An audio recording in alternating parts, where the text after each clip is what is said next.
Great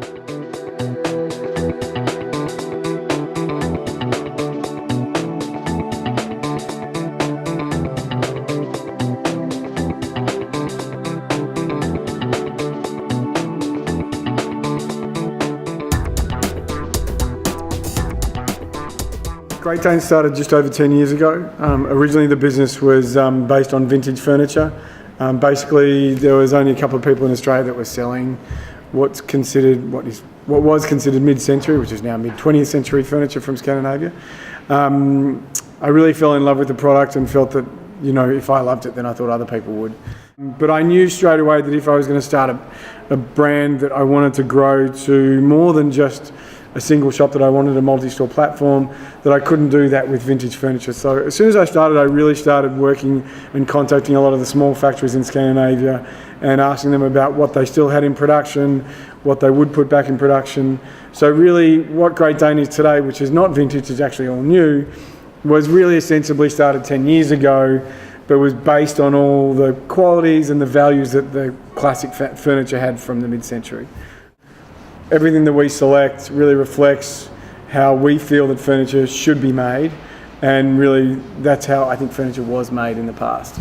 And that's not just about old, furniture from the mid-century, but also new designs, which it's really important for us to also be, working with small factories who are supporting young designers in Scandinavia. But we ensure that really what they're doing is, when the product comes out at the point of production, we're really involved at that point. We ensure that the qualities and the values are the same and that they really reflect Great Dane's qualities and values. There's a huge amount of curation and time and energy that goes into creating what people see in our showrooms and how things work together and why they work together. And I think what that does is enable not just architects and specifiers, but also consumers to actually more easily relate to product and imagine it in their home or in their office or in the workplace or whatever the project is that they're doing. If you ask me what my favourite product was at the moment, I'd probably say it's this the ML90 sofa by Ilham Vickelso, which we just put back in production.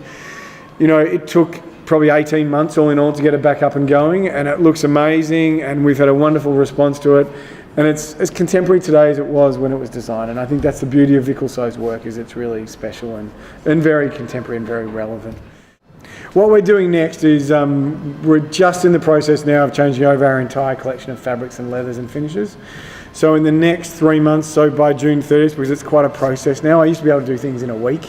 Now it takes quite a bit of time. Changing over, 3 showrooms each with 400 square metres of furniture, and there's fabric and leather and finishes, and so hopefully by June 30th we'll have it all changed over. So there'll be a lot of new product on the floor, but also our entirely new collection of fabrics and leathers and finishes, which we've been working on for 12 months now.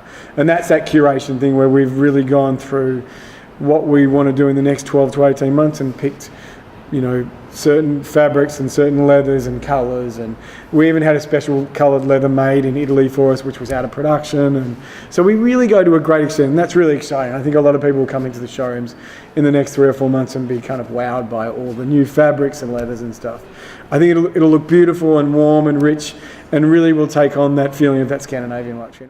With designEX, it's been a pretty kind of interesting 6 months trying to work out what we want to do, because I think last year we kind of did something quite different to everyone else. So of course we have to do something again that's quite different. So really what we're trying to create this year is a really uniquely Scandinavian feel, and really more of an experience rather than just a stand. Somewhere that we hope people walk into and actually feel transported to somewhere else. And we hope that what they feel is some sense of, and really that idea of Scandinavian luxury and what Great Dane is about. And they walk into this space and they're like, wow, I feel like I've walked out of somewhere and I've walked into something quite special.